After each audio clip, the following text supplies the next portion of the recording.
नमस्कार साथियों। आज हम 8th क्लास की ग्रामर का चैप्टर करेंगे। ये रिक्वेस्टेड वीडियो है। चलिए हम देखते हैं। भाषा, बोली, लिपि एवं व्याकरण, इन टॉपिक्स को हम समझेंगे। भाषा वह समर्थ साधन है जिसके द्वारा मनुष्य बोलकर या लिखकर अपने भावों तथा विचारों का आदान प्रदान करता है। अर्थात जब भी हम कुछ भी महसूस करते हैं, कुछ भी हम किसी से कहना चाहते हैं, हम या तो किसी से बोलकर बात करेंगे या हम लिख के, जैसे पत्र के द्वारा या अखबार हम पढ़ते हैं, उसके द्वारा हम अपने विचार जो हम महसूस करते हैं, हम अपने भाव हम उसके समकक्ष रख सकते हैं। तो भाषा क्या है? जिस साधन के द्वारा हम अपने विचारों को दूसरों को बता सकते हैं, चाहे वो लिखकर हो, चाहे वो मौखिक हो। इसी आधार पर भाषा के दो प्रकार हैं, भाषा मौखिक भाषा और लिखित भाषा। बोलचाल की भाषा को मौखिक भाषा कहते हैं।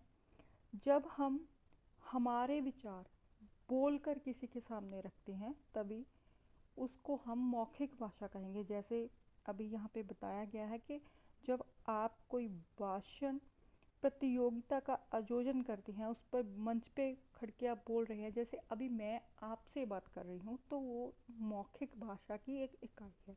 मौखिक भाषा इसे हम कहेंगे। आगे है लिखित भाषा।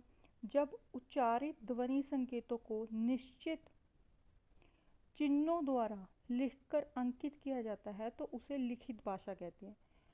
जब आप जैसे नोटबुक में आप क्वेश्चंस लिखते हैं तो वो एक लिखित भाषा की इकाई है। आप किसी को पत्र लिख रहे हैं, वो लिखित भाषा की एग्जाम्पल है। जब आप अपने भावों को, विचारों को लिखित रूप देंगे तो वो लिखित भाषा होगी। लिखित भाषा का महत्व क्या है? सबसे पहला महत्व इसका यही है कि आप अपने विचारों को, अपने भावों को लंबे समय तक आप उन्हें संजो कर कह सकते हैं या सुरक्षित रख सकते हैं। आपकी लिखी हुई भाव, विचार कोई और तीसरा व्यक्ति कभी भी पढ़ सकता है। तो हमें जो लिखित भाषा का जो महत्व है, या हम कह सकते हैं ज़रूरत है, इसी से होती है कि हम उन्हें सुरक्षित रख सकते हैं। हम अपने भविष्य के लिए उन्हें कभी भी प्रयोग कर सकते हैं जब हम अपने भावों या विचारों को लिखित रूप में रखते हैं। अभी आपकी नोटबुक है, ये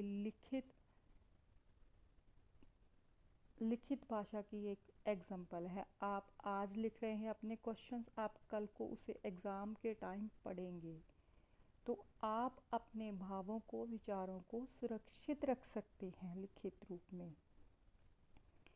मौखिक व लिखित भाषा के रूपों में अंतर क्या है? मौखिक भाषा रूप जो है वो प्राचीनतम है। जब मनुष्य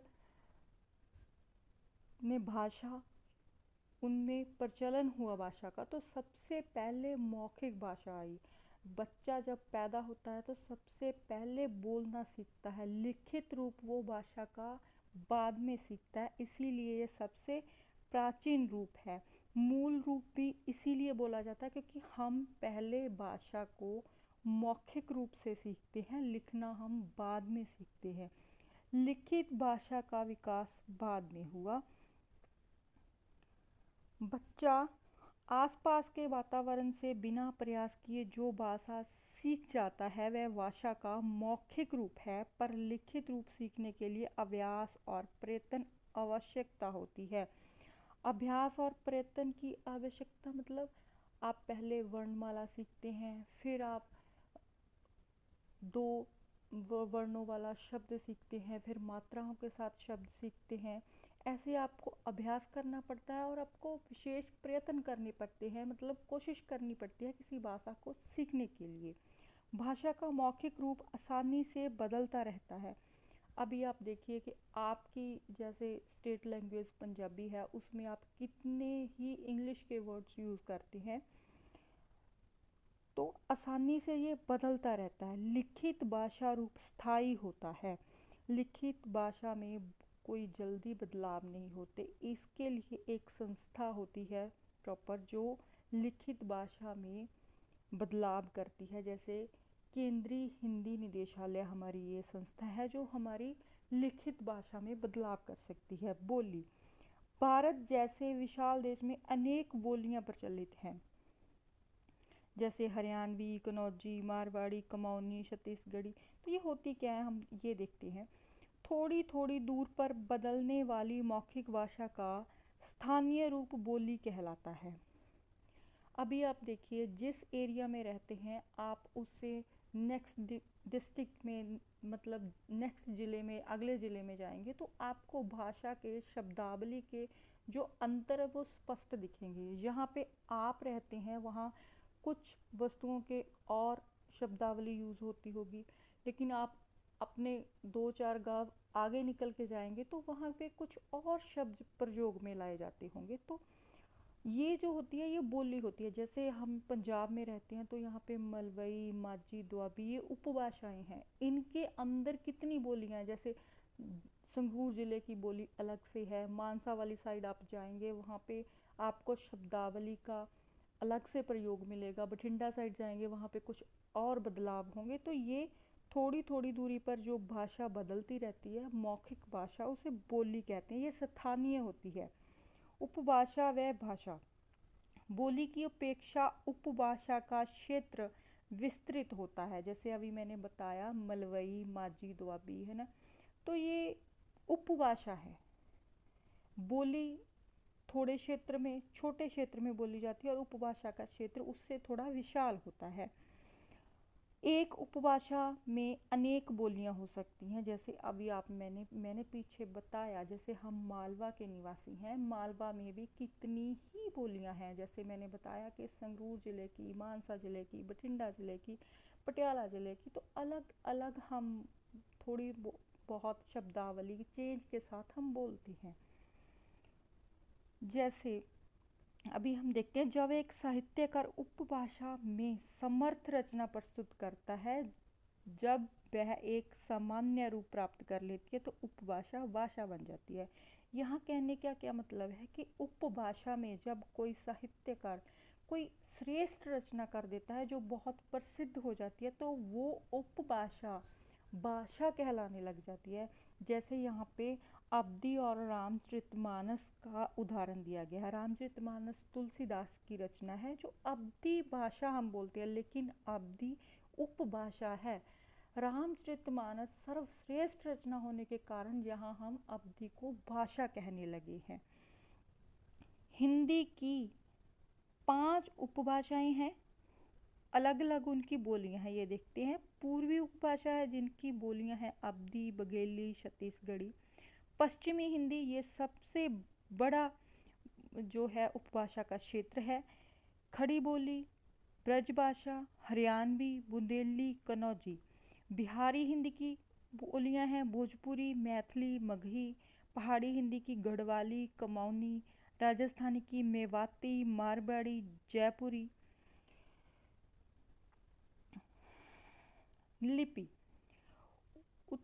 मौखिक ध्वनियों को लिखित रूप में अंकित करने के लिए निश्चित किए गए चिन्ह लिपि कहलाते हैं। अभी आप कोई ध्वनि मुख से निकालते हैं, जैसे अ, ई, उ, क, ग, ख, इनको हमने एक चिन्ह बना लिए कि आपने क बोला तो हमने एक क का चिन्ह बना रखा है, तो जिसे हम वर्णमाला कहते हैं उसी को ही हम लिपि चिन्ह कहेंगे।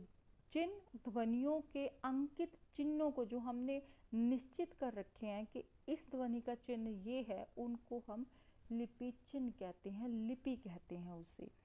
मतलब मौखिक ध्वनि को जब हम लिखने के लिए जो चिन्ह प्रयोग में लाते हैं उन्हें हम लिपि कहते हैं।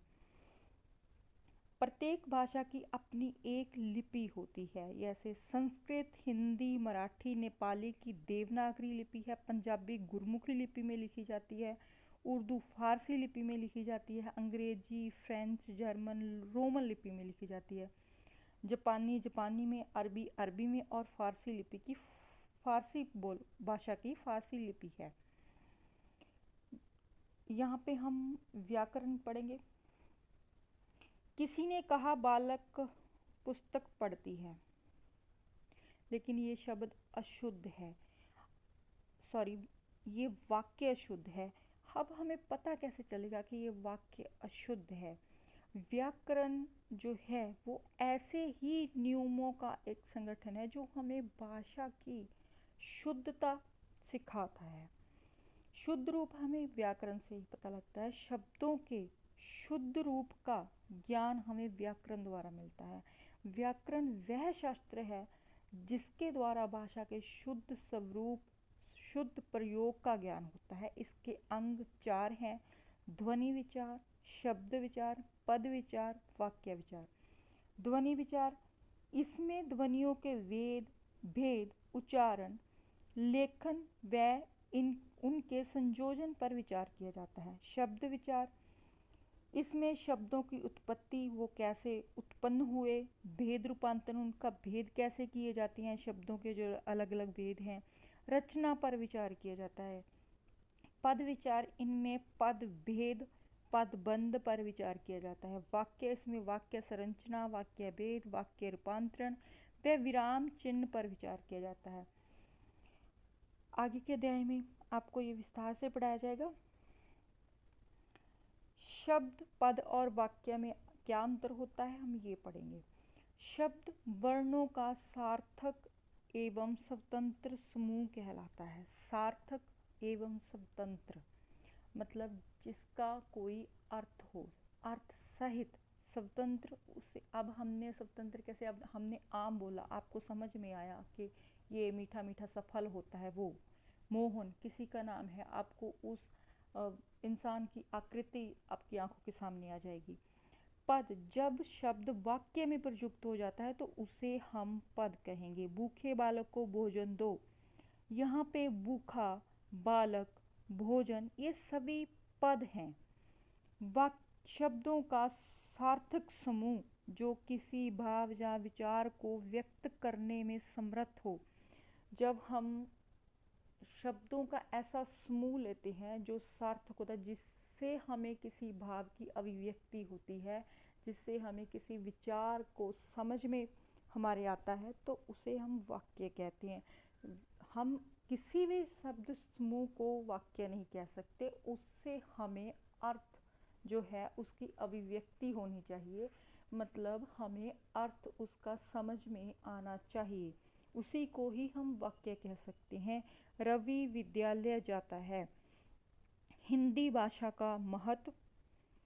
हिंदी भाषा जिस रूप में बोली जाती है प्राय उसी रूप में लिखी जाती है। यह जो है हमारी जो हिंदी है इसे वैज्ञानिक माना जाता है। हिंदी भाषा 14 सितंबर 1949 को इसे राजभाषा घोषित किया गया। विश्व के 150 से अधिक विश्वविद्यालयों में हिंदी पढ़ाई जाती है। संविधान के निर्माताओं ने इसको राज्य भाषा घोषित किया है। भारत के सबसे बड़े भूभाग में ये बोली जाती है, अधिकतर राज्यों में ये उनकी कार्य भाषा है। हिंदी के विविध रूप। राज्य भाषा, किसी भी देश के राजकाज की भाषा राजभाषा कहलाती है। हिंदी को भी संविधान द्वारा राजभाषा के रूप में स्वीकार किया गया। आप ध्यान देंगे, हिंदी हमारी राष्ट्रभाषा नहीं है। हिंदी को हमारे संविधान में ओनली राजभाषा ही घोषित किया गया है। जब किसी राज्य का या किसी देश का काम काज उस भाषा में होता हो, यहाँ पे संसदों में काम उस भाषा जिस भाषा में होता है उसे राजभाषा कहते हैं। भारत के अनेक राज्यों जैसे राजस्थान, मध्य प्रदेश, बिहार, झारखंड, दिल्ली, हिमाचल प्रदेश आदि में हिंदी राजभाषा के रूप में प्रयोग में लाई जाती है। राष्ट्रभाषा, ऐसी भाषा जिसे देश राष्ट्र के अधिकांश लोग प्रयोग करते हैं उन्हें राष्ट्रभाषा कहा जाता है।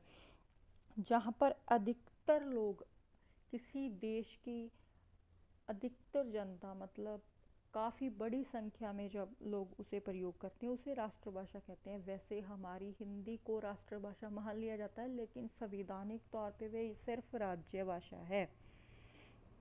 कार्यालयीय हिंदी और संपर्क भाषा। संपूर्ण भारत के विभिन्न कार्यालयों में हिंदी का प्रयोग बढ़ता जा रहा है। रेडियो, दूरदर्शन, चलचित्र मीन्स सिनेमा, कार्यालयों, पत्र पत्रिकाओं मतलब अखबार और मैगजीन में हिंदी के बढ़ते प्रयोग ने इसकी लोकप्रियता में वृद्धि की है। यही कारण है कि हिंदी भाषी प्रदेशों में भी हिंदी पत्र ही भेजे जाते हैं। आपसी बातचीत के जो राज्यों में आपसी बातचीत होती है उनकी यहाँ पे बात की जा रही है। सरलता के लिए उनके साथ अंग्रेजी अनुवाद, अंग्रेजी ट्रांसलेशन भी संलग्न मतलब अटैच की जाती है। पर कार्यालय हिंदी बोलचाल की भाषा से अलग होती है, जिसे तकनीकी शब्दावली के नाम से जाना जाता है। जो दफ्तरों में प्रयोग होती है ना भाषा, वो अलग वाली हिंदी होती है, वो ये वाली हिंदी नहीं होती। अभी यहाँ हम देखते हैं कि ये देखिए, सोचकर बताइए, किसी भी देश की संस्कृति एवं ज्ञान को सुरक्षित रखने वाला भाषा का रूप कौन सा होता है? इसमें लिखित भाषा आएगा। लिखित भाषा। मोहन बाजार जाता है, इस वाक्य में बाजार शब्द क्या है? यहाँ पे पद होगा ये, क्योंकि ये वाक्य में आया है। अभी हम करते हैं आपकी ये प्रश्नमाला। खड़ी बोली, ब्रजभाषा व हरियाणवी कौन सी उपभाषा की बोलियां हैं? ये पश्चिमी हिंदी की आएगा। भोजपुरी, मगही, मैथिली ये बिहारी की आएगा। पंजाबी की गुरमुखी आएगा। अंग्रेजी भाषा की लिपि कौन सी है? रोमन है। वर्णों का सार्थक समूह क्या कहलाता है? वर्णों का सार्थक समूह शब्द कहते हैं उसे। हिंदी को राज्य भाषा कब घोषित किया गया? 14 सितंबर को किया गया। भाषा भावों एवं विचारों के आदान प्रदान का, यहाँ पे क्या आएगा? आदान प्रदान सशक्त साधन है। भारत की डैश हिंदी है, यहाँ पे क्या आएगा? राज्य भाषा। राज्य भाषा हिंदी है। भाषा के शुद्ध रूप का ज्ञान कराने वाला शास्त्र क्या है? व्याकरण। भाषा के क्षेत्रीय रूप को हम क्या कहते हैं? बोली कहते हैं। हिंदी भाषा को 5 उपभाषा, 5 क्या? उपभाषा भागों में बांटा जाता है। पद विचार के अंतर्गत पद भेद और पदबंध का अध्ययन किया जाता है। 14 सितंबर 1949 को डैश भारत के संविधान में राज्य भाषा बनी। कौन सी? हिंदी राज्य भाषा बनी। भाषा के 2 मुख्य रूप कौन कौन से होते हैं? पहला मौखिक। मौखिक रूप को हम मूल रूप भी कहते हैं, मुख्य भी कहते हैं, और लिखित रूप को हम गौण रूप भी कहते हैं। ठीक है। लिखित रूप गौण क्यों होता है? क्योंकि हम उसे बाद में सीखते हैं। दूसरी बात कि कोई अनपढ़ व्यक्ति जिसे लिखना नहीं आता, लेकिन हम ये नहीं कह सकते कि उसे भाषा नहीं आती, वो मौखिक रूप में सशक्त होता है भाषा बोलने में। जैसे हमारे पुराने बुजुर्ग जो अनपढ़ थे, लेकिन उन्हें पंजाबी भाषा अच्छे से आती थी, वो बोलते थे, लेकिन क्या थी कि उन्हें लिखना नहीं आता था। इसलिए मौखिक भाषा मुख्य है और लिखित भाषा गौण है। भाषाओं की लिपियां लिखिए। संस्कृत की लिपि है देवनागरी, पंजाबी की गुरमुखी, यहाँ पे देवनागरी, यहाँ पे गुरमुखी।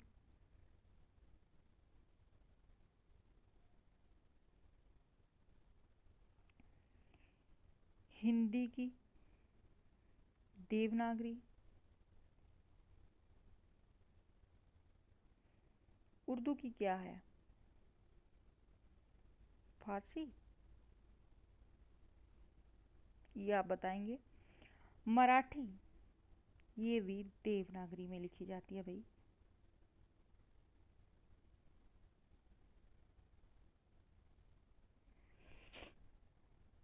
ये इंडेक्स आप पीछे से भी देख सकते हैं, आप पहले एक बार पढ़िए अच्छी तरह से, फिर आप सॉल्व कर सकती हैं।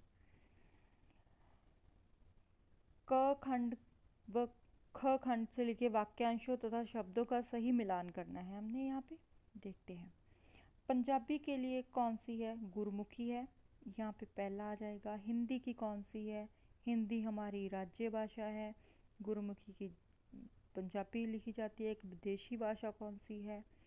भाषा का रूप लिखित होता है। दाईं ओर से बाईं कौन सी लिखी जाती है? उर्दू लिखी जाती है। विदेशी भाषा जर्मन है। देख सकते हैं आप इसे पॉज करके। आगे बढ़ते हैं, चलिए ये वर्ग पहेली देखते हैं। यहाँ पे भाषा पहले आ जाएगा नेपाली, संस्कृत, ठीक है, गुजराती, हिंदी, उड़िया,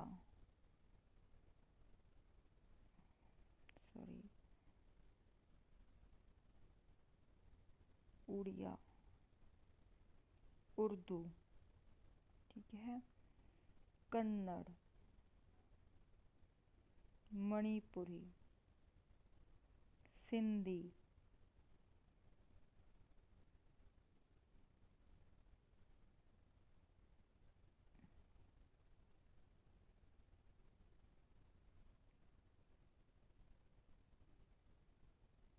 बस यही है।